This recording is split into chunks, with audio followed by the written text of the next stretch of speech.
কলাপাড়ায় বছরে ৫০ লাখ টাকার মুক্তা উৎপাদন হয়। নিজে বসাইছিলাম ২০০০ পিস থেকে আমার ইনকাম হয় প্রায় ২ লক্ষ টাকা। ২ লক্ষ টাকার পরে আমি পরের বছর আবার বসাইলাম ৪,০০০ পিস, ওখান থেকে আমি বিক্রি করি প্রায় ৬ লক্ষ টাকা।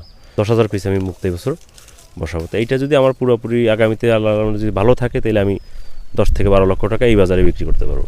দেখা যায় এখন ১০ লাখ টাকা বিক্রি করতে পারবো, তখন আমি এটা কাটিং করে বেসলে প্রায় ১ কোটি টাকার উপরে বিক্রি করতে পারবো। কিন্তু আমার কাটিংয়ের অভাবে ২০০ টাকায় সেল দিতে হয় আমাদের এই মুক্তাটা।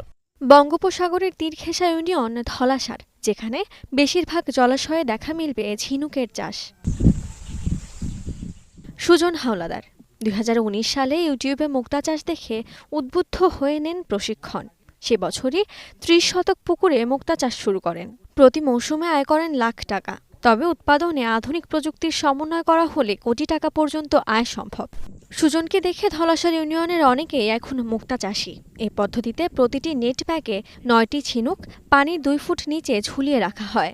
নির্দিষ্ট সময় পর ঝিনুক অপারেশন করে স্থাপন করা হয় মোম বা ঝিনুকের খোলস দিয়ে তৈরি বিভিন্ন আকৃতির লেখা ও ছবিসহ বিভিন্ন ঝিনুকের ইমেজ।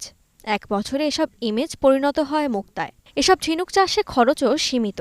মাছ চাষে ব্যবহৃত খাবার থেকে তৈরি হওয়া শ্যাওলা খেয়ে বেঁচে থাকে ঝিনুক।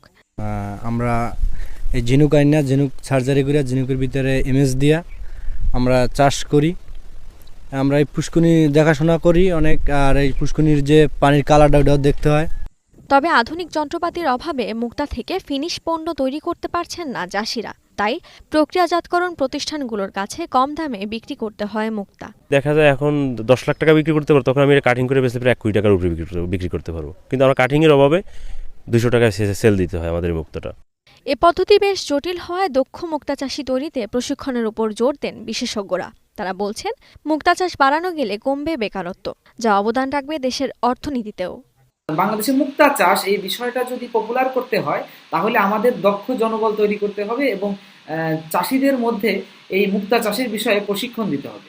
কারিগরি যে সহযোগিতাগুলো আছে সেগুলো দিয়ে থাকে। যারা এই ঝিনুকি মুক্তা চাষ করতে আগ্রহী তারা আমাদের সাথে যোগাযোগ করলে আমাদের যে প্রযুক্তিগত যে ইয়েগুলো আছে তাদেরকে আমরা সাপোর্ট দিতে পারবো। এখন কলাপাড়া।